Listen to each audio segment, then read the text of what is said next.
Gracia y paz, amados hermanos, ¿cómo están?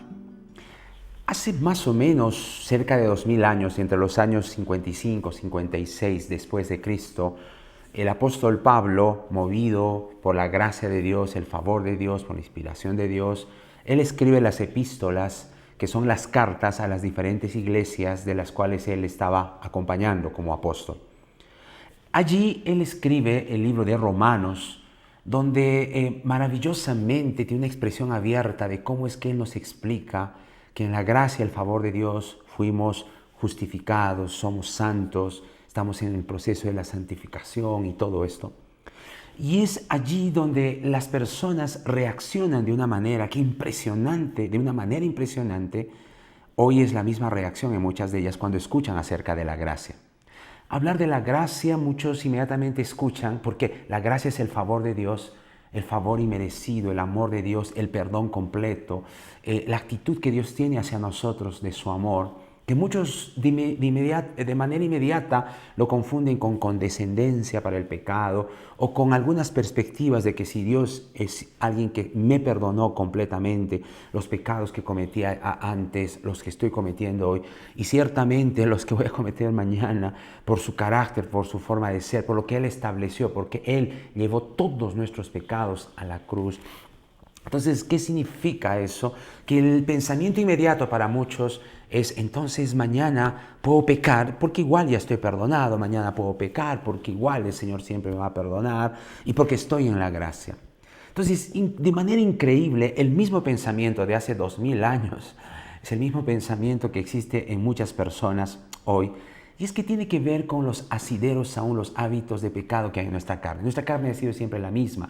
Desde Adán la Biblia dice que entró la naturaleza de pecado en el ser humano. Esta naturaleza, por causa de ella pasó la muerte. ¿Qué significa? La separación eterna del ser humano de Dios. Pero en su infinito amor Dios diseñó un plan para que nosotros volviésemos otra vez a ser su habitación eterna, para ser sus hijos amados. Y es a través de Cristo, de la obra de Cristo en la cruz. Entonces, ese mismo pensamiento se manifiesta, ¿por qué? Porque esos hábitos carnales en la naturaleza del pecado que existía en nosotros antes de conocer a Cristo, aún queda en nuestra carne y por eso los pensamientos suelen ser los mismos.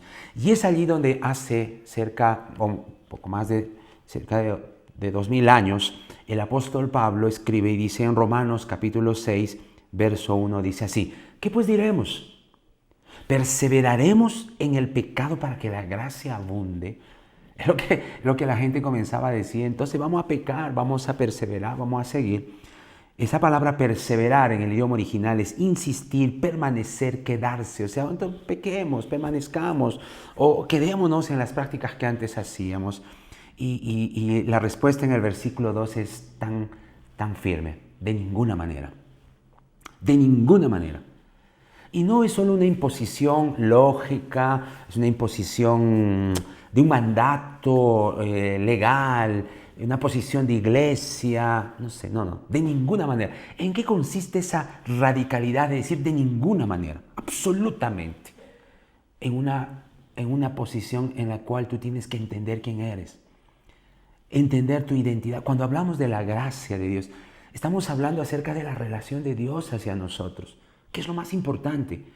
¿Cómo es que nos relacionamos con Dios? ¿Cómo es que Dios nos ve cada día? Eso es entender la gracia y el favor de Dios. Sin embargo, las actitudes del pecado no atentan contra nuestra relación con Dios. No, nada va a hacer que aquella determinación de Dios, su amor eterno por nosotros cambie. Entonces, ¿cuál es el problema del pecado? Es con nosotros mismos. Es con nuestro día a día, nuestra vida.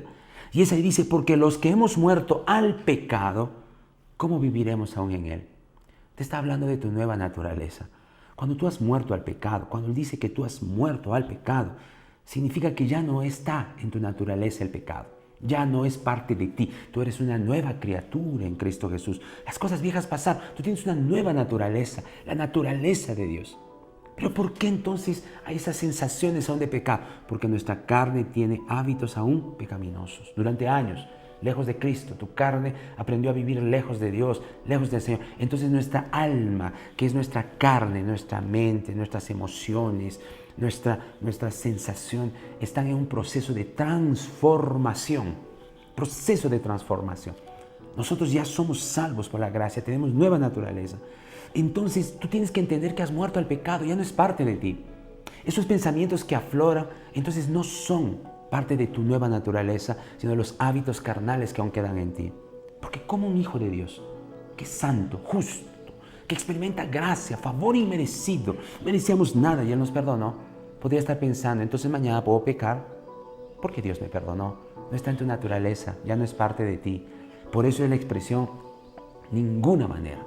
No es una posición de amenaza, no es una posición de intimidación, ¿no? Si es que tú piensas así, te vas a ir otra vez al infierno. No, tú fuiste rescatado del infierno y nada hará que tú vuelvas para allá, porque el amor de Dios se manifestó con una obra plena. La obra de Cristo en la cruz es completa. Por eso Él dijo, todo está consumado. Que este día y los días que vengan puedas experimentar gracia, favor y victoria sobre los afloramientos de estas sensaciones o pensamientos aún de los hábitos carnales, entendiendo tu identidad. ¿Quién eres en Cristo? Tú eres hijo de Dios, justo, perdonado, santo, con una nueva naturaleza. Vive tu nueva naturaleza y con ella expresa victoria. Que Dios te bendiga.